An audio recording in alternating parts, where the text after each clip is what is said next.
Я находимся в Лемире, около гробниц. Сейчас пройдемся, посмотрим, подумаем, что это было, как они это делали. Вперед!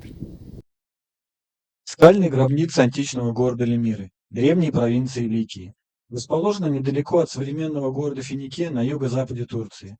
Проезжая мимо, невозможно не остановиться и не посмотреть на их величие. Что это было на самом деле? Гробницы, кельи монахов или кладовые, судить сложно.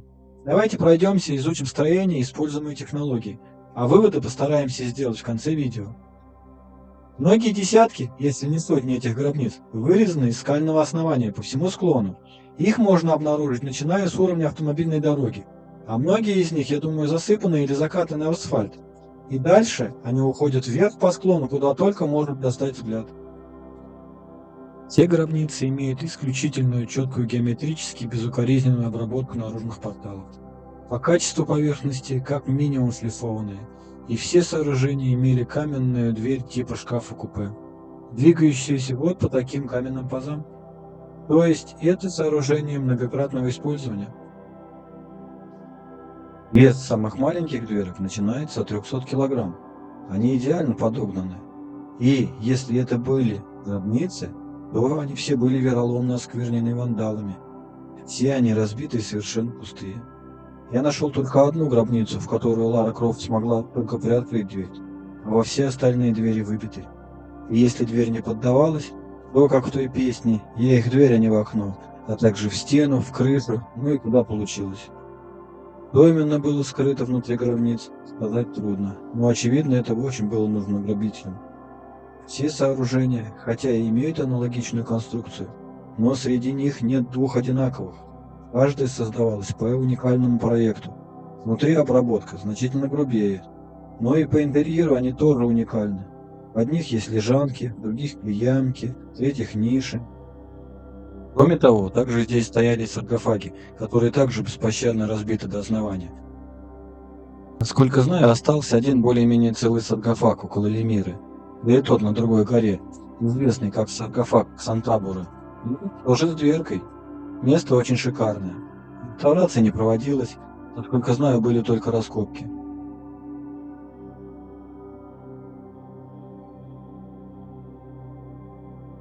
Кроме разбитых саркофагов встречаются ниши, неизвестно для чего предназначавшиеся. Но мне они напоминают кашпо или клумбы.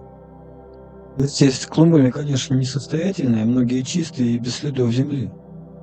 Наверное, вас, как и меня, также интересует вопрос, кто, когда и как строил, и кто взламывал эти сооружения. Мне хотелось найти старые фотографии и гравюры этих мест. Если у кого есть какая-то информация, указывайте ссылки в комментариях. В общем, европейцам эти места известны испокон веков, но из наиболее ранних сведений, достойных доверия, я нашел отчеты о путешествиях Ричарда Пококи середины XVIII века и журнал, написанный в ходе путешествия в Малой Азии 1838 года Чарльзом Феллоу, в котором представлены гравюры, и на них состояние гробницы саркофагов такое же. То есть они стоят такие распотрошенные многие сотни лет. Обратите внимание, если это сооружение по центру можно было вскрыть, обколов по периметру дверки стенку толщиной 15-20 см, то я совершенно не представляю, какая сила могла так изуродовать правое сооружение. Это же монолитная скала, толщина стенок которой не менее полуметра, а он раздавлен как спичная коробка. Хотя внешней поверхности и внутренней, без особых следов воздействия.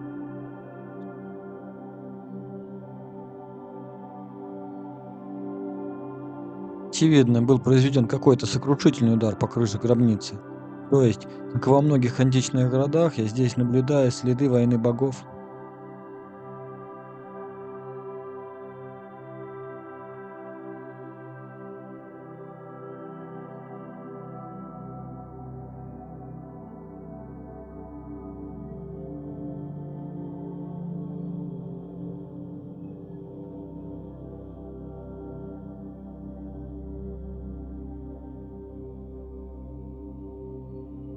Самый крупный мавзолей на этой скале выполнен в форме отдельно стоящего здания.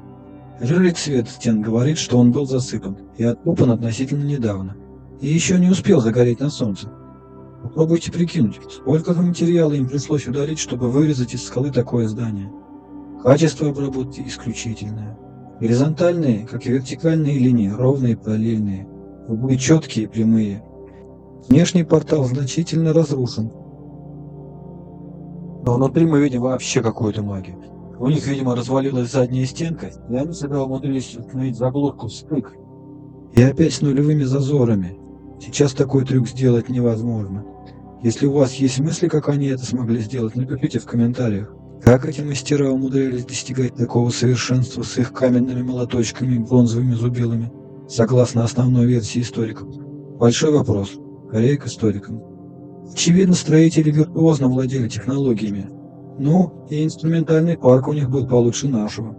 Я глубоко убежден, что эти сооружения изготовлены теми же античными зодчими, которые строили энергоблоки в виде храмов, электрификационные фабрики амфитеатров, поскольку и тут, и там налицо следы аналогичных инструментов. А внизу в долине сейчас плантация апельсинов.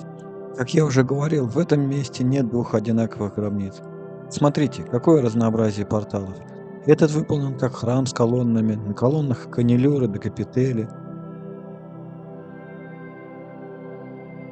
Да, и разрушенный рядом, тоже в подобном стиле, но с квадратными пилястрами. А этот скромный, на первый взгляд, проработкой. Но скажу вам, что выдержать параллельно несколько уровней плоскостей отнюдь непростая технологическая задача. У этой группы карнизы оформлены под бревенчатый накат. Напомню, что рыжий цвет говорит, что это было засыпано грунтом. Ну, и обратите внимание, сперва им пришлось подготовить уступ на покатом склоне, а потом декорировать на глубину нависающего карниза, то есть примерно на 40 сантиметров по всей площади.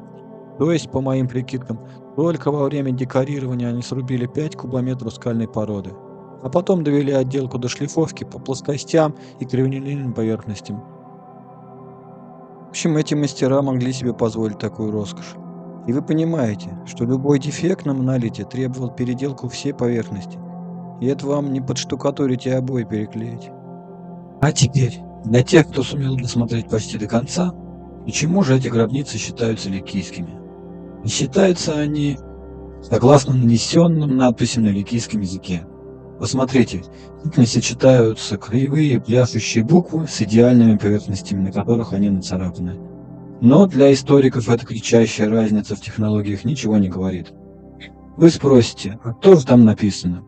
А написано, что какой-то человек построил или владеет этой гробницей или сооружением для себя и своей семьи.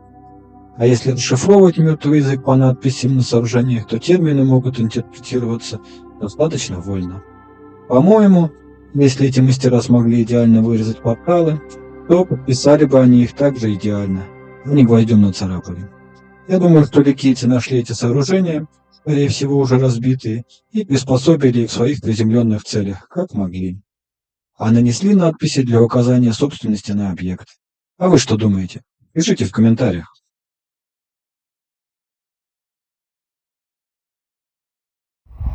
Вот прошлись по Лимере, по гробницам, посмотрели.